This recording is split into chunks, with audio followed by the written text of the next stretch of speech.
Em nome do Pai, do Filho e do Espírito Santo. Amém. Ó Espírito Santo, amor do Pai e do Filho, inspirai-me sempre o que devo pensar, o que devo dizer, como devo dizê-lo, o que devo calar, o que devo escrever, como devo agir, o que devo fazer, para obter a vossa glória, o bem do mundo e minha própria santificação. Amém. Ave Maria, cheia de graça, o Senhor é convosco. Bendita sois vós entre as mulheres, e bendito é o fruto do vosso ventre, Jesus. Santa Maria, Mãe de Deus, rogai por nós, pecadores, agora e na hora de nossa morte. Amém. Jesus manso e humilde de coração, fazei o nosso coração semelhante ao vosso. Em nome do Pai, do Filho e do Espírito Santo. Amém. Providencialmente, na Quaresma, a gente vai falar dos profetas, né? Que são grandes homens de Deus que vêm nos ajudar a realizar esse caminho quaresmal. Vamos abrir um pouco a cortina aqui. E hoje a gente vai fazer aquela introdução geral. Chega de reis, né, Bira? Deixamos os reis para trás e agora a gente vai fazer aquela introdução geral. Depois a gente vai estudar profeta por profeta, né? Começando depois de Isaías. Então, no próximo encontro a gente já vai falar de Isaías. Então, mas para a gente entender e se situar e pegar o contexto geral, a gente vai ter hoje é só a introdução mesmo, né? Vou falar em geral sobre os profetas. Bom, primeira coisa, a palavra profeta não significa necessariamente aquele que prediz o futuro, né? Muita gente liga assim a palavra quando vê, não, fulano é um profeta, né? Que está falando o que vai acontecer no futuro, né? Mas, às vezes, como a gente vai ver, tem profecias que estão ligadas a um tempo no futuro mesmo. Mas, profeta designa aquele que fala em nome de Deus.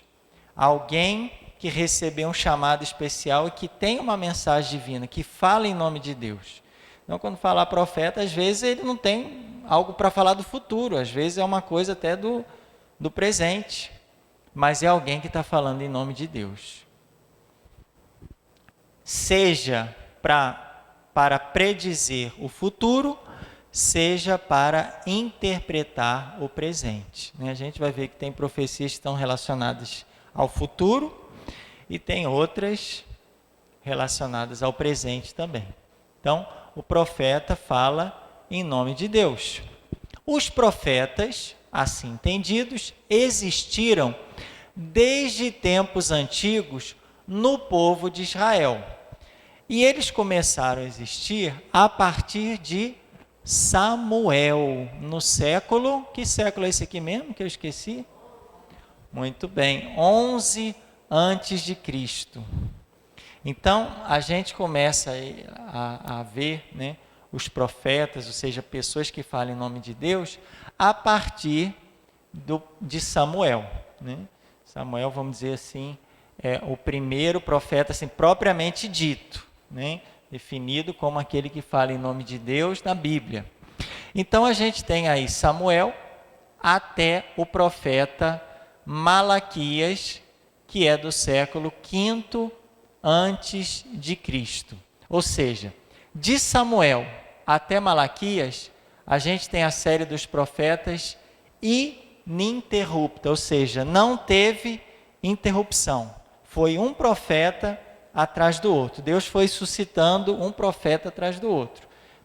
Depois de Malaquias, o que a gente vai ver? Há uma interrupção aí. Tá? Então, o que a gente está dizendo é que de Samuel até Malaquias não teve interrupção. Foi um profeta atrás do outro, né? Deus ia suscitando, às vezes um profeta para Judá, outro para o reino de Israel. A gente vai ver isso aí, tá? Então, Samuel até Malaquias foi uma série ininterrupta de profetas, né? Foi um tempo em que Deus suscitava um profeta atrás do outro.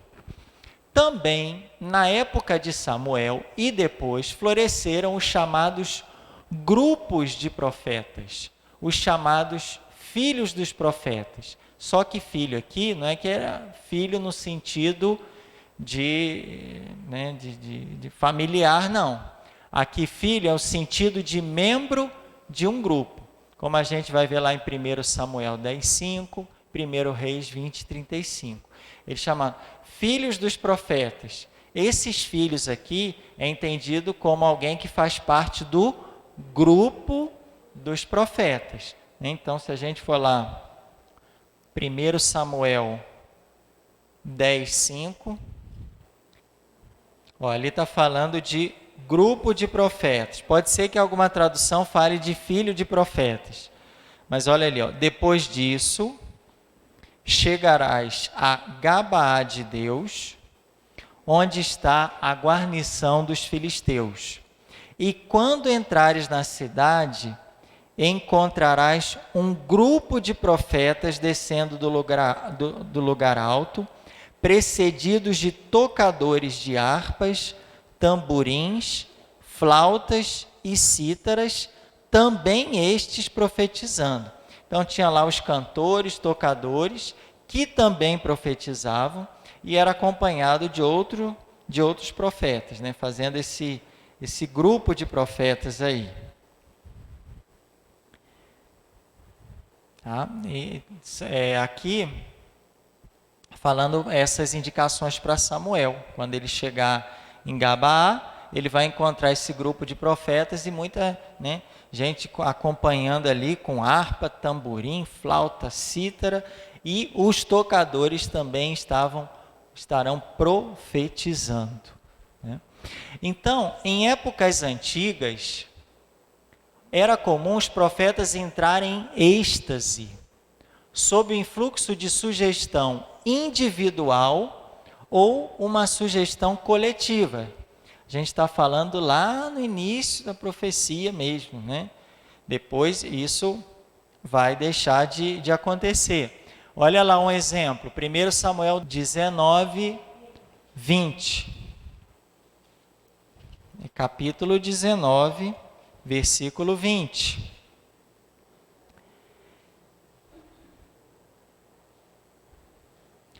Então Saul mandou emissários com ordem de prender Davi, mas ao ver profetizando o grupo dos profetas, com Samuel à frente, foram tomados pelo Espírito de Deus e começaram também a profetizar.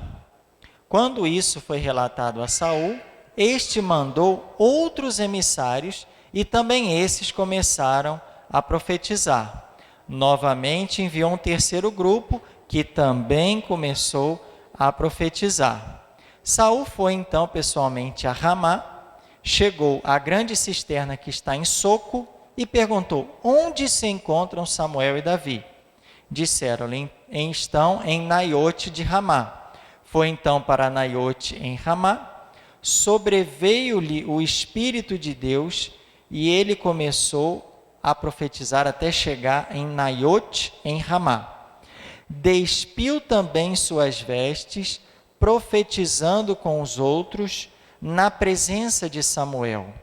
Ficou caído por terra, nu, durante todo o dia e toda a noite, de onde o ditado: também Saul está entre os profetas. Mas a gente vê que é uma espécie, há uma espécie de sugestão, uma espécie de êxtase. A pessoa chega naquele grupo e começa também ali a profetizar. Lógico que com manifestação do Espírito de Deus, né, com a presença do Espírito de Deus, mas é uma presença um pouquinho diferente do que, né, a gente está acostumado.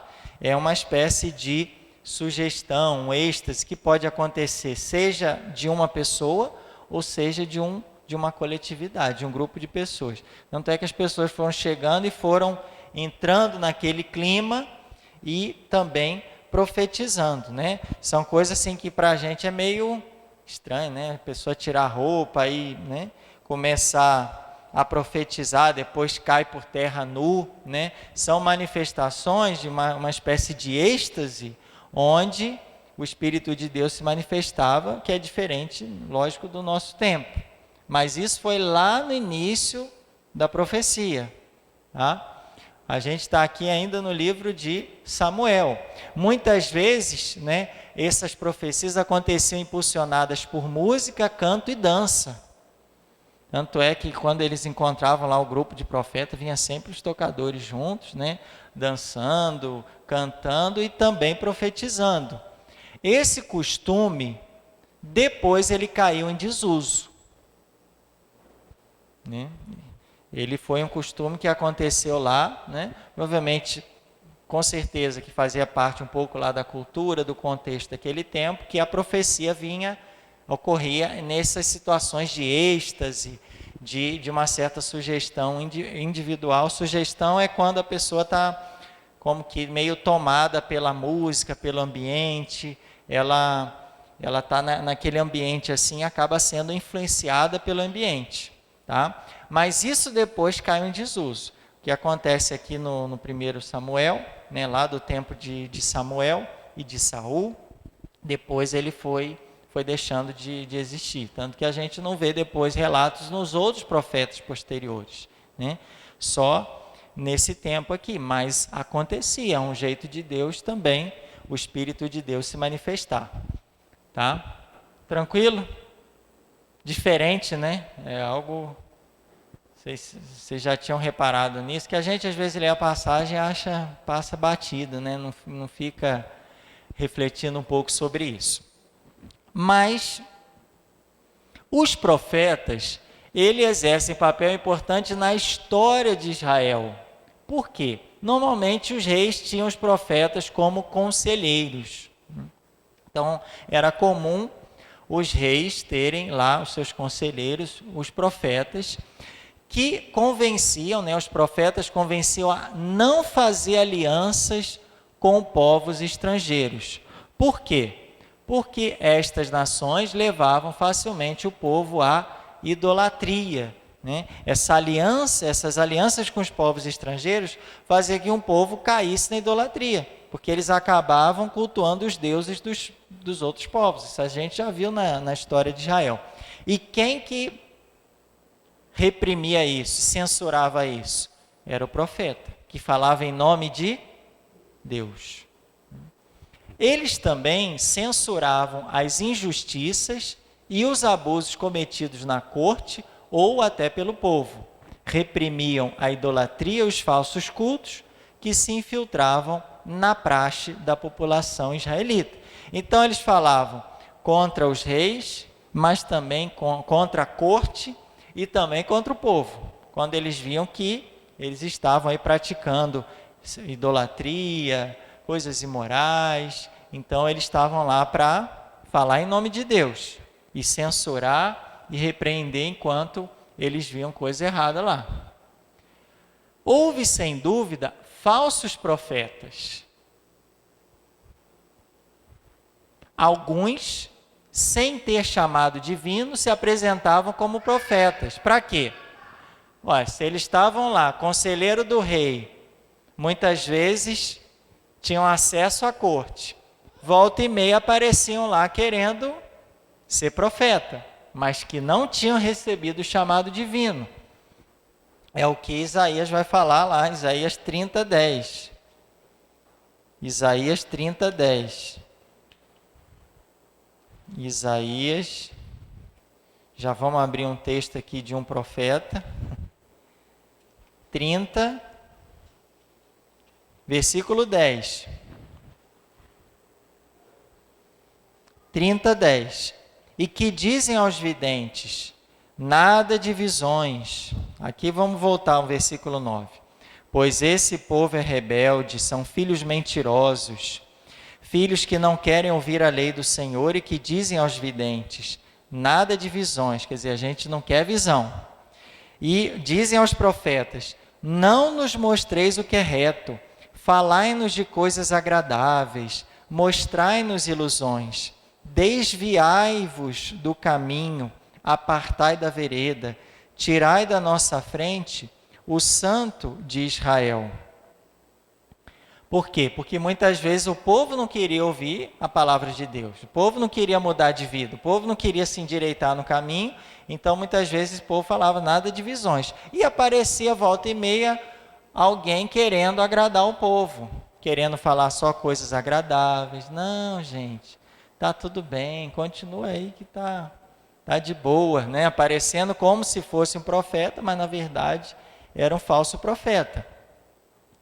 Outros, embora sendo profetas legítimos, eram coniventes com os erros, justificavam os vícios em vez de os censurar devidamente. Como vai ter uma censura aí de Jeremias, né, lá no capítulo 23.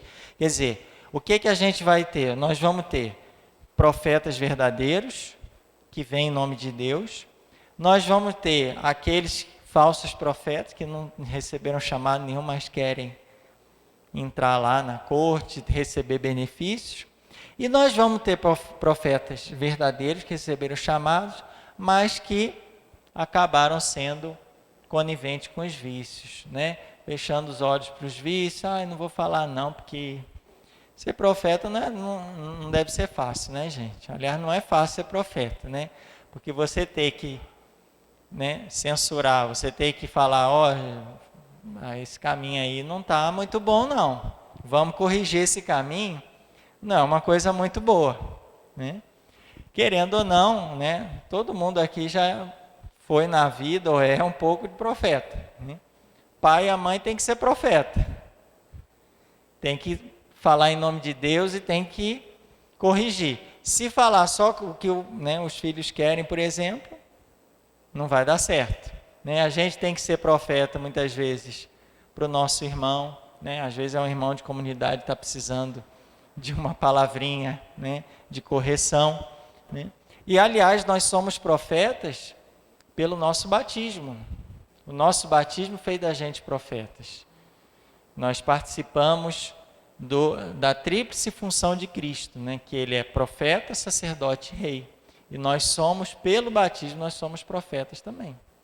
A gente tem que anunciar, levar a mensagem divina. Só que muitas vezes esse anúncio, né, é difícil, né? O outro não aceita, é um anúncio que o outro nem quer ouvir. Nada de visão. Não, hoje não. Hoje eu não quero, hoje eu não vou perder esse capítulo aqui da novela, hoje eu tenho outra coisa para fazer, estou muito cansado, igual o povo aqui em Isaías, né?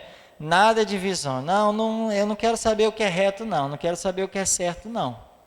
Eu quero assim, que você fale assim, coisa agradável para mim, coisa que vai me, né? Hoje o povo quer, né? Tudo é ânimo, né? Os coaches, né, tem que incentivar, você tem que chegar lá, você vai, você pode, você consegue, você tem que se empoderar, você é uma pessoa cheia de capacidades, tudo bem, a gente tem tudo isso, né? Mas tem hora que a gente está andando um caminho que não é o caminho certo. E quando o outro vem falar uma coisa que não agrada, a gente já fica, né? Hoje eu só quero ouvir coisas agradáveis, coisas que eu quero ouvir, né? E aí o povo até falava, tirai da nossa frente o Santo de Israel. Não quero saber de Deus, não. O Santo de Israel não quero ouvir. E tem pessoas assim que não querem nem mais a presença de Deus, né? E como ser profeta no mundo de hoje, né? Então, muitas vezes os profetas anunciavam falsas calamidades ou falsas ocorrências, é o que Jeremias vai dizer também. Eram negligentes no cumprimento do seu dever. O Ezequiel vai fazer uma profecia contra esses profetas que, embora legítimos, foram sendo coniventes, foram relaxando, foram perdendo o fervor, o ardor, e aí começaram a entrar na onda, né? É igual aquele terreno que os espinhos, né, começaram a crescer e começaram a sufocar a boa semente. A boa semente está lá, mas aí as coisas do mundo, os prazeres, né, até as dificuldades foi crescendo, foi sufocando, abafou, aí a semente não conseguiu dar o fruto esperado. Então são esses profetas que há vários, né, Jeremias, Ezequiel e o próprio Isaías, né, falam um pouquinho desses profetas, até que foram chamados por Deus, mas depois se desviaram do caminho. Bom, tudo bem até aqui? Quem são os profetas? Vocês já sabem quem são os profetas? Já sabem que muitos não são verdadeiros profetas, ou que outros verdadeiros se desviaram do caminho.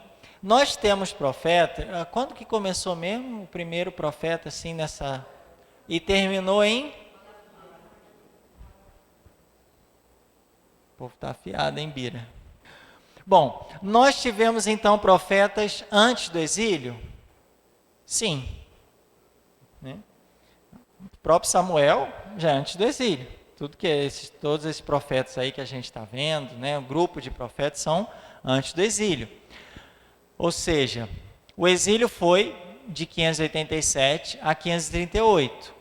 Então nós tivemos profetas, só para adiantar para vocês, antes do exílio, durante o exílio e depois do exílio. Então o exílio é um marco importante na história de Israel, por isso que a gente sempre vai colocar esse marco aí. Ó, tem profeta antes, tem profeta durante, tem profeta depois. Os profetas tinham a missão, esses profetas de antes do exílio, porque a missão dos profetas antes do exílio é uma. Durante o exílio, a missão, a mensagem deles, a palavra deles foi outra, porque a situação do povo é diferente. Eu não posso falar a mesma coisa numa situação e repetir a mesma coisa para outra pessoa em outra situação. Tem gente que pega uma frase e repete para 10 pessoas diferentes, mas eu não estou vivendo isso. Né? Primeiro me ouça, veja qual que é a minha experiência, depois você pode ter uma palavra para mim. Mas tem gente que decora uma palavra e fala para todo mundo. Mas a experiência de cada um é diferente. Assim como a experiência do povo de Israel é diferente. Antes do exílio era uma situação, durante outra situação. Tem gente que está antes do exílio, tem gente que está no exílio, e tem gente que já passou pelo exílio. Então a palavra que Deus envia através de algum profeta, ela é diferente. Eu não posso pegar a mesma palavra e falar para a Cida, para a Oriete, para a Joana. A experiência da Cida, ela está numa situação, não sei se está antes, durante, depois do exílio, já está na terra prometida, eu não sei qual situação que ela está. Mas a palavra de Deus vai ser diferente, assim como a palavra profética foi diferente. Então, agora a gente está antes do exílio, tá? É uma situação que está antes do exílio da Babilônia. Esse exílio aqui é da Babilônia. Qual era a missão dos profetas? Os profetas tinham a missão de mostrar ao povo e aos reis as suas faltas. Então, eles iam anunciar as suas faltas, os seus pecados, seus erros, em virtude das quais o Senhor Deus os entregaria aos estrangeiros. Então, o profeta estava ali como um sinal amarelo, um alerta. Gente, olha, se vocês continuarem com essas faltas, a gente vai parar nas mãos dos estrangeiros. E, além disso, lutavam não só contra os falsos cultos, mas também contra o otimismo que animava os ouvintes com relação ao futuro da nação. Porque eles falam, não, gente, vai ficar tudo bem, está tudo tranquilo, está tudo dominado, né? Tá tudo tranquilo, fica tranquilo, vai dar tudo certo. Profeta, não, gente, não é bem assim, não. Vocês vão parar na mão dos estrangeiros. Cuidado, gente. Né? Então, tinha aqueles falsos profetas que queriam falar coisas agradáveis. Né? Então, falava de quê? De otimismo. Só que os profetas enviados por Deus estavam contra esse otimismo. Não é que eles não eram otimistas, mas a situação não estava boa. E a consequência disso ia ser pior ainda. E aqueles falsos cultos, lembra dos cultos que eles faziam nos bosques, imitando os outros deuses, né? A gente até brincava, segunda-feira ia para a floresta, quinta-feira ia subir lá o monte, no outro dia tal de um bosque aí cultuar os falsos deuses, né? Fazer idolatria. Então, ó, Isaías é um desses profetas, Jeremias é outro. Então, quais profetas importantes antes do exílio? Vamos juntos aqui, ó, Isaías, Jeremias, Oséias e Amós, né? Porque Samuel foi antes, mas a situação de Samuel aqui, a gente está falando antes do exílio, mas é um passado assim próximo. Eles estão perto do exílio. Samuel está lá atrás, porque Samuel é lá do tempo de Saul, é lá no século 11. Aqui a gente já está mais próximo, então aqui a gente está falando mais ou menos do século, vamos dizer, século VI. Então, eles estão próximo do exílio. A gente deixou Samuel lá atrás, lógico que Samuel é antes do exílio, mas é um passado bem distante, né? São séculos de distância. Esses profetas aqui, eles já como que estão vislumbrando chegar ao exílio. Eles estão falando aqui um período anterior do exílio, mas eles já estão prevendo o exílio, enquanto que Samuel não falou nada de exílio, não previu nada. A situação é outra porque ele está mais distante no passado. Então, aqui a gente tem quem? Isaías, Jeremias, Oséias e Amós. O que a gente está observando aqui? Não é que a Bíblia não está apresentando os profetas em ordem cronológica. Ela coloca os profetas maiores, a gente vai ver depois a distribuição dos livros, como é feito, mas os que têm mais capítulos, os livros maiores, estão na frente, e depois vem os profetas menores. Mas eles cronologicamente, a gente situa Isaías junto com Jeremias, Oséias e Amós, são profetas de antes do exílio, embora na Bíblia eles estejam lá em livros separados, né? Mas eles são no período antes do exílio. O que eles estão falando? Gente, vamos, cuidado, vamos parar de fazer falsos cultos, vamos lutar contra a idolatria. Não vai ser bem light, não. Se a gente não mudar de vida, o negócio, a gente vai parar na mão dos estrangeiros. É isso que eles falavam para o povo de Israel lá. Bom, tudo bem. Então nós vimos esses 4 profetas antes do exílio. Não teve outra, né, gente? O povo continuou com falsos cultos, cultuando os falsos deuses, com os rituais pagãos, e aí chegou o exílio. Durante o exílio da Babilônia é uma outra situação, porque uma coisa é uma coisa e outra coisa é outra coisa. Uma coisa é antes do exílio.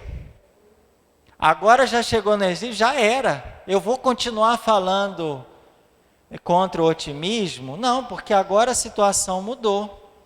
Então, durante o exílio, os profetas procuraram erguer o ânimo do povo, porque o povo estava para baixo. O povo estava arrasado, o povo estava acabado, o povo estava triste. O povo ficava deprimido, tudo, né, de ruim, estava fora, perdeu casa, perdeu os seus bens, perdeu a sua terra, perdeu até o seu templo, está tudo destruído, e o povo está vivendo no estrangeiro, exilado. Quer dizer, o povo está arrasado. Eu vou ainda falar contra o otimismo? Não, aqui a palavra de Deus muda, está vendo? Qual a palavra de Deus aqui? Vamos erguer o ânimo do povo. Ou seja, dá esperança. Não, vocês não morreram ainda não, vocês perderam tudo, mas ainda, vocês estão vivos, então, né, ainda tem esperança. Lá, sustentando-lhe a esperança abatida pelo duro golpe recebido dos estrangeiros. Né? Se a gente olhar o livro de Ezequiel e a segunda parte do livro de Isaías, que a gente vai comentar mais sobre ele na próxima aula, porque Isaías tem 3 partes. Isaías é um livro que ele tem 3 momentos. É o primeiro momento, que são os primeiros capítulos, o segundo e o terceiro. Mas a gente vai ver com calma. Mas se a gente vê os primeiros capítulos de Isaías, falam o que a gente viu, a situação antes do exílio. Gente, sai da idolatria, muda de vida. Aí, no meio do livro de Isaías, já muda. Por quê? Porque o meio do livro de Isaías acontece já no exílio.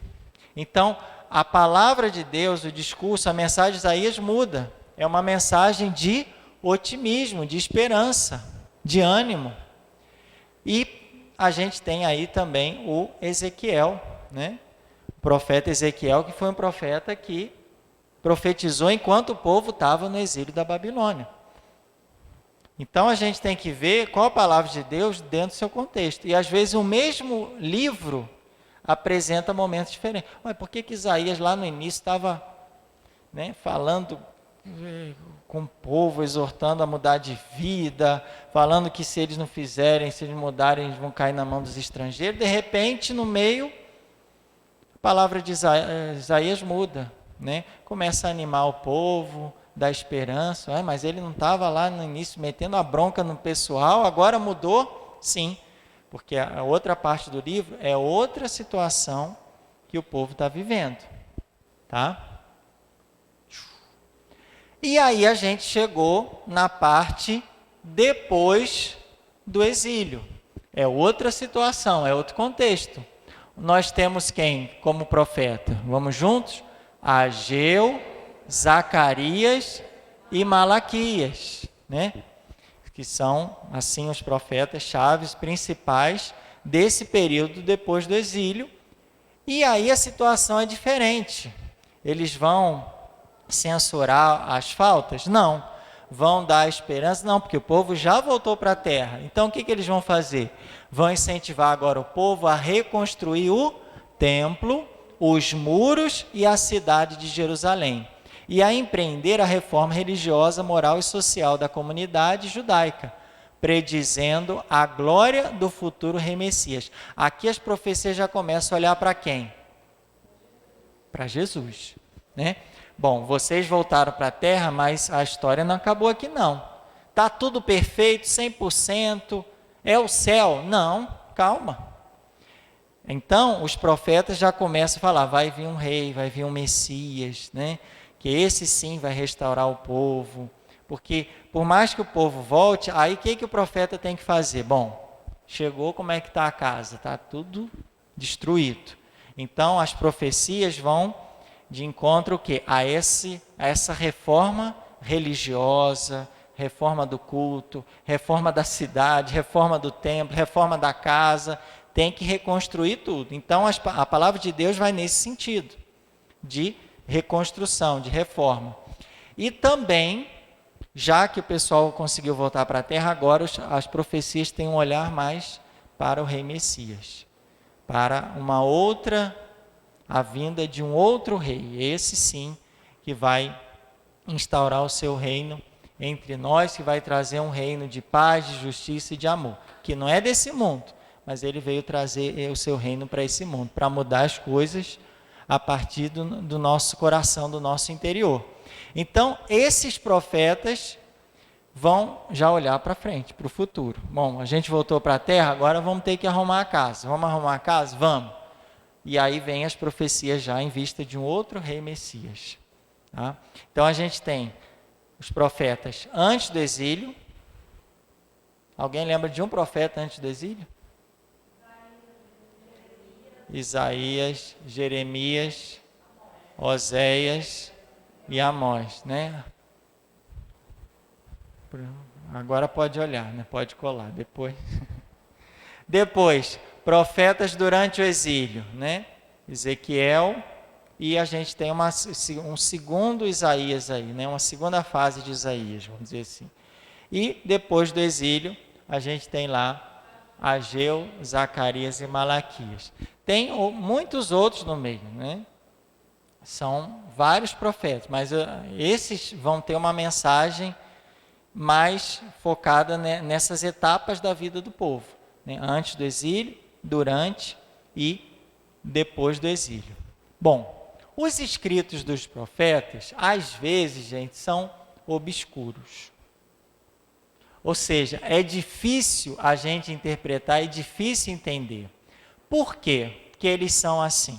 Então vamos analisar por que os escritos dos profetas às vezes são tão obscuros, difíceis de interpretar, né? A Adelar está lá confirmando isso aí, né, Adelar? Primeira causa, por que são obscuros? Por que a gente às vezes tenta lá ler e tenta entender e às vezes é difícil a interpretação? Primeiro, porque os profetas anunciavam seus oráculos de viva voz. Eles mesmos ou seus discípulos escreviam um resumo da pregação oral. Ele não escrevia toda a pregação oral. Não tinha um gravadorzinho lá, nem alguém com a máquina datilografal, aquela mais rápida ainda, que eu esqueci o nome. Ele não tinha isso. Então, eles pregavam viva voz e na hora de escrever, ou o próprio profeta ou alguém tinha que fazer o quê? Resumo da pregação. E esse resumo, que não podia deixar de ser lacônico em muitos casos. O que é lacônico? É que tem lacuna, que tem, olha, eu falo uma frase, daqui a pouco pula para outra frase, tem lacunas. Né? Ele não tem como ele ser, até porque não é escrita naquele tempo, que já existia, mas não era fácil assim. Hoje no computador a gente escreve tudo, no celular então nem se fala. Haja mensagem no celular. Mas naquele tempo não tinha, né? O celular, né? Não tinha o WhatsApp naquele tempo. As pessoas escreviam a mensagem do profeta. Então, na hora de escrever, tinha que resumir, tá certo? Então, a primeira coisa. Também faltava o complemento dos gestos que acompanhavam as palavras dos profetas, né? Vamos pegar um Ezequiel aqui, 6:11. Um Ezequiel 6:11, só para a gente ilustrar. Ezequiel 6:11.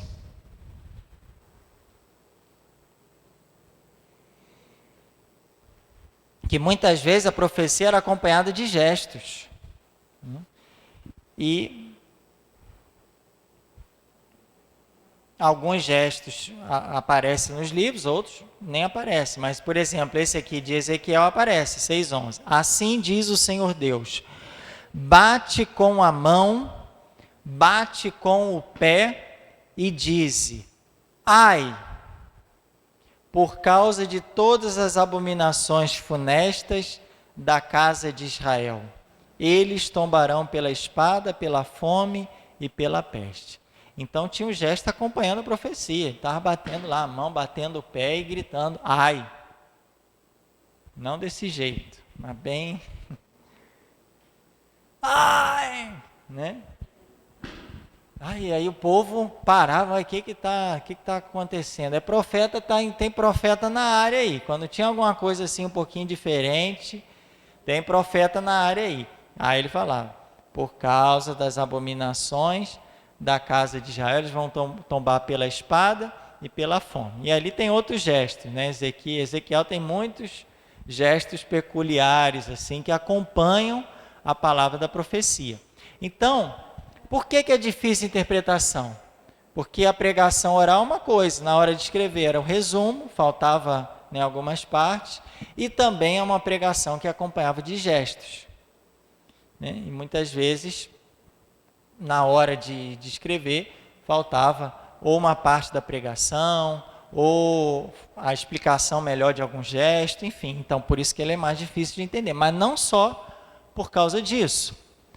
Os oráculos dos profetas, as palavras dos profetas, estão profundamente inseridos no seu contexto histórico e geográfico. Ou seja, estão inseridos no contexto histórico, ou seja, no contexto cronológico, no tempo, e também no espaço, na geografia, no contexto geográfico daquele tempo. Por isso, os profetas aludem a acontecimentos de sua época, que ao estudioso moderno não são conhecidos, o que dificulta o entendimento do texto bíblico. Naum 1:11. Só para a gente ilustrar essa parte aqui. Naum 1:11.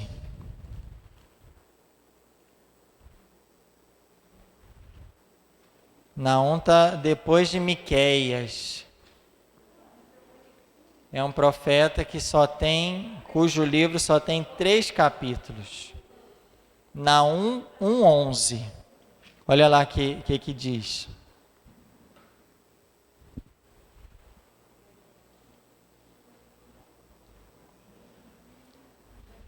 Um 11. De ti sai aquele que trama contra o Senhor o mal, aquele que maquina perversão. Aí você está lendo lá, de ti sai aquele que trama contra o Senhor do mal, aquele que maquina perversão. Quem que é esse aí? E aí, Bira, como é que a gente fica nessa parte aqui? É complicado. Porque do nada, aquele que trama... As pessoas daquele tempo já sabiam quem que era. Mas para a gente agora, a gente tem que fazer um estudo mais aprofundado para poder saber que Está falando de quem? Não tem no texto, mas tem aí no cabeçalho do texto. Está falando de quem? Está falando da Assíria. Aí, saiu da sinuca. Assíria. Mas ele não fala da Assíria aqui, mas pelo contexto histórico e geográfico está falando da Síria. Os assírios, né, que vão fazer o exílio, o primeiro exílio do norte, em 721. Mas como que a gente vai saber? Bom, aqui a gente tem que estudar, porque o texto não está falando da Síria. Onde é que está aparecendo a Síria? No cabeçalhozinho ali na Bíblia, né? Então, por isso que é muito difícil, às vezes, difícil entender os profetas, porque eles estão dentro de um contexto que tem, às vezes, 2.500 a 3.000 anos atrás. Não é 10.000 anos igual o Raul não, mas tem bastante tempo, né? Outra dificuldade é a linguagem dos profetas.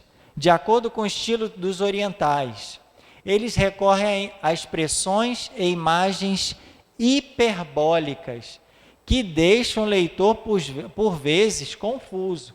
O que é uma imagem hiperbólica? O que é uma hipérbole? Hiper, muito, né? Grande. O que é uma hipérbole? É uma imagem exagerada. É uma coisa assim, exagerada. Quer ver o Isaías 11?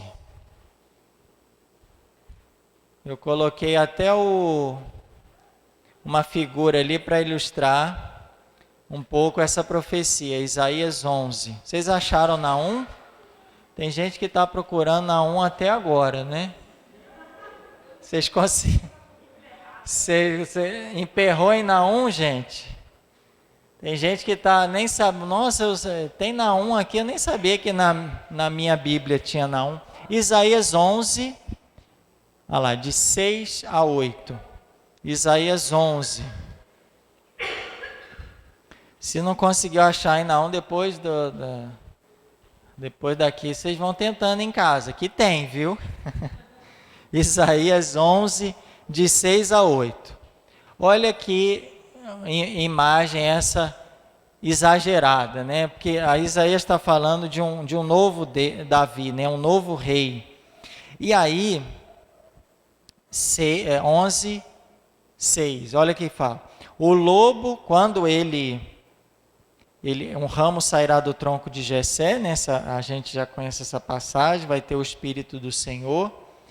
E aí está falando um pouco dele, ele não vai julgar segundo os olhos, julgará com a justiça, e a justiça será o cinto, tal. E no versículo 6 diz o seguinte: o lobo habitará com o cordeiro, e o leopardo se deitará ao lado do cabrito. O bezerro e o leão pastarão juntos, né? Quer dizer, é uma imagem, a gente sabe que não dá certo, né? Se o leão vê o bezerro, né? O leão vai para o pasto, né? Vocês acham que o leão vai pastar? Está com o bezerro ali do lado e ele vai para o pasto, né? Você tem ali um pedaço de picanha ali descendo no seu prato, você vai comer alface, né? Bira vai para alface. a picanha está descendo ali, no prato, o cupim. Aí, não, eu vou aqui na alface. Não, né? Esse aqui é o verdadeiro.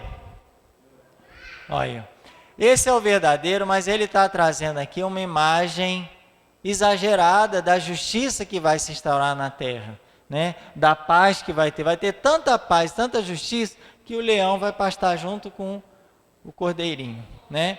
É uma linguagem própria dos orientais, né? Eles falam, a justiça é tanta que o leopardo, aliás, o bezerro e o leão pastarão juntos. O menino pequeno os guiará. Quer dizer, vai ter uma criancinha que vai guiar o bezerro e o leão para pastar, os dois juntos. Quer dizer, ali o leão já traçava o menino e já caiu o menino e o bezerro. Ó, a ursa e a vaca pastarão juntas, suas crias deitadas lado a lado. O leão, como o boi, comerá palha. A criancinha de peito brincará na toca da cobra venenosa e no esconderijo da serpente, a desmamada meterá a mão. Isso aí de vez em quando a gente vê nos vídeos aí da Índia. Já viu aquele menino brincando com cobra, com serpente, né? Ó, com certeza ali já não tem veneno nada, mas a ideia aqui não é que é um falso profeta. A ideia aqui é uma linguagem que é própria do Oriente. É uma linguagem exagerada, uma linguagem hiperbólica, para dizer que vai ter tanta justiça, tanta paz, que aí ele traz essa imagem aqui para falar da justiça, da paz, desse reino onde haverá plena harmonia. A gente está em outro contexto, a gente está no outro lado do mundo, gente. Em outro contexto. Então, nesse contexto é que a gente entende essas imagens, né, muitas vezes exageradas, mas que querem trazer uma mensagem. E outra causa também de dificuldade desses textos é a seguinte, que as visões referentes ao futuro carecem de perspectivas. Isto é, os acontecimentos futuros que não são simultâneos são vistos como se fossem simultâneos. Vou terminar de ler, a gente explica mais um pouquinho. As fases preparatórias e as fases finais do mesmo evento são descritas numa só cena, sem atenção à ordem cronológica, né? É como se eu começasse a escrever e falasse, não, ele começou a encher o balão, daqui a pouco estava cantando parabéns. Aí depois, não, estava organizando os copos em cima da mesa. Então, ele vai, muitas vezes ele fala de acontecimentos que acontecem depois, junto com acontecimentos que estão acontecendo, que aconteceram antes. E ele mistura um pouco, como se eles estivessem acontecendo ao mesmo tempo. Muitas vezes os profetas não têm atenção àquela ordem cronológica, porque não é um livro de história. A gente está em outro gênero literário. Aqui não é um livro de história. O livro de história tem que falar, ó, no ano tal ele foi, depois ele foi para outra cidade, depois ele voltou, depois... Aqui a preocupação não é a ordem cronológica, porque isso não é um livro histórico. A preocupação é lançar a palavra de Deus. Só que muitas vezes... nessa de lançar a palavra de Deus sem uma atenção à ordem cronológica, dificulta para a gente entender, né, o que o profeta quer dizer, qual o raciocínio do profeta. Por exemplo, em Isaías, de 40 até o capítulo 55, a volta do exílio parece ser o prelúdio de uma salvação completa, né? É como se o pessoal estivesse voltando lá do exílio e naquele momento já estivesse gozando ali da salvação completa. É como se ali, é como se o Messias já tivesse chegado, já está tudo pronto. E a gente sabe que não, muita coisa aconteceu até a salvação ser completa. Salvação a gente sabe, chegou com o rei Messias, com Jesus. Mas o profeta mistura essa volta como se a salvação já fosse completa, como se aquele acontecimento já fosse a salvação que Jesus ia trazer muito tempo depois. Mas ele narra como se ali já fosse o ápice, não, acabou tudo, vamos embora, fecha, ali já fosse o Apocalipse de João, né, o último livro da Bíblia. Não, a volta do exílio foi uma etapa importante, mas não foi ainda a salvação completa. Entendeu? Então, nesses capítulos de 40 a 55, Isaías trabalha essa volta do exílio como se fosse já, não, tá, a salvação está completa, não tem mais nada para a gente esperar mais. E não é bem assim. Tá? Então, por isso que, nossa, mas aqui Isaías, a gente está lendo lá Isaías 40, 41, 42. Nossa, parece que aqui já acabou, não tem mais nada que esperar que vir pela frente. E pelo contrário, tem muita coisa para vir ainda. Então, às vezes, o profeta, porque ele não está preocupado com a ordem cronológica, ele está preocupado em transmitir essa mensagem divina. Agora, ele transmite do jeito que ele vai recebendo e que ele acha que convém. Então, isso é uma outra dificuldade. Então, com isso, nós temos 4 grandes dificuldades. A primeira é o quê? Primeiro, o que está escrito é um resumo da pregação e é uma pregação acompanhada com gestos. Segunda dificuldade, o contexto histórico-geográfico. Né? A gente está no outro lado do mundo 2, 3 mil anos depois. Né? É o caso lá de Naum, está falando da Assíria, mas ele às vezes supõe que o leitor saiba o que eles estão falando. Outra coisa, imagens exageradas. Os orientais usam imagens assim, exageradas para falar algumas coisas. É próprio da linguagem daquele tempo e daquele povo.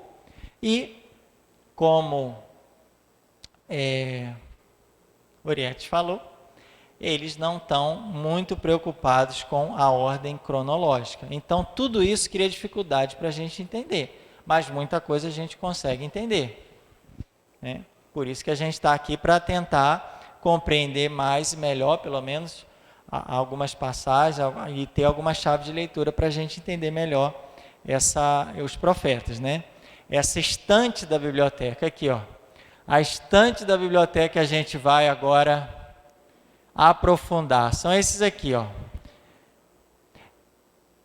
Tomando por critério a extensão dos respectivos livros, os profetas são distribuídos em 2 categorias. Então, presta atenção. Nessa estante aqui, a gente tem, é como se fosse 2 grupos, 2 categorias. Os profetas maiores, quem são eles? Vamos juntos? Isaías, Jeremias, Ezequiel. E tem uma parte dos profetas menores, que são 12, que são Oséias, Joel, Amós, Abdias, Jonas, Miqueias, Naum, Abacuque, Sofonias, Ageu, Zacarias e Malaquias. Então, nós temos aí 3 profetas maiores e 12 profetas menores. 12 mais 3. Quase que não saiu, né? 15. Vamos contar? 1, 2, 3, 4, 5, 6, 7, 8, 9, 10, 11, 12, 13, 14, 15. Aqui tem mais 3 livros. 16, 17, 18. E agora? Vamos agora que a gente vai solucionar esse mistério, né, Bira? Depois do livro de Jeremias, nossas Bíblias trazem o livro de Lamentações e Baruque. Então, estava em 15, né? 16, 17. Por quê? Entra o livro de Lamentação. A lamentação é de quem? A lamentação é de quem? Quem que está se lamentando? A pastoral do batismo? A pastoral do dízimo? Também. Qual profeta? A lamentação de quem? Jeremias. Normalmente atribuída a Jeremias, que fala do lamento de Jeremias pelo rei Josias. Tá? Por isso que ela vem depois de Jeremias, porque a lamentação de Jeremias é tão forte, a lamentação, que ela virou um livro. As lamentações de Jeremias. A lamentação pelo rei Josias, que ele faz, né? Esse livro. Lamentações não é um outro profeta, está falando do mesmo profeta, que é o profeta maior, Jeremias. Aí vem Baruque, o livro de Baruque. O livro de Baruque, Baruque é um secretário de quem, gente? Jeremias. Jeremias teve depois dele vem um livro de lamentações e também tem um livro do secretário, vamos dizer assim, secretário de Jeremias. Né? Aliás, esse livro é um livro deuterocanônico, ele não está na Bíblia hebraica e também não vai estar na Bíblia dos nossos irmãos evangélicos, né, protestantes. Ele não aparece na Bíblia dos protestantes também, esse livro de Baruque, porque ele aparece em grego, né, numa época aí posterior. Mas ele vai falar uma linguagem simbólica, né, a gente vai falar um pouquinho melhor sobre ele depois. Então, beleza, são 15 livros, são 15 profetas, 16 lamentações, 17 Baruque. Está faltando quem? Vamos ver aqui, ó. Está faltando, depois de Ezequiel, o livro de Daniel. O livro de Daniel. Que, com o livro de Lamentação e Baruque, não é um escrito profético. E por isso eles vão ser estudados no final dos livros proféticos. Né? Então, no final, a gente vai dar uma atenção a esses 3 livros. Então, são 15 profetas. Quantos maiores? 3. Quantos menores? 12. Aí nós temos as lamentações de Jeremias, Baruque, que é secretário de Jeremias, vai trazer um livro que não é livro profético. A Lamentação, Baruque e Daniel não são livros proféticos. O maior por causa da extensão. Né? Os maiores, porque o livro deles, eles têm mais conteúdo do que os outros, né? Tanto se a gente... menores no sentido que o conteúdo deles é menorzinho, né? Como a gente viu na U, tem 3 capítulos só. Tudo bem, gente? Entendido aqui? Então a gente vai começar no próximo encontro a estudar Isaías. E vamos pegar todos os profetas maiores, menores, e no final a gente vai dar uma atenção para esses 3 escritos: Lamentações, Baruque e Daniel. Tá? E com isso, a gente termina, né, encerra com chave de ouro o nosso encontro de hoje, que foi só um encontro de introdução, para a gente poder aí começar o estudo de profeta a profeta, né? Brilhante? Glória ao Pai, ao Filho e ao Espírito Santo, como era no princípio, agora e sempre. Amém. Santo anjo do Senhor, meu zeloso e guardador, se a ti me confiou a piedade divina, sempre me rege, me guarde, me governa e me ilumina. Amém. Nossa Senhora da Conceição, rogai por nós. Filho e Espírito Santo. Amém.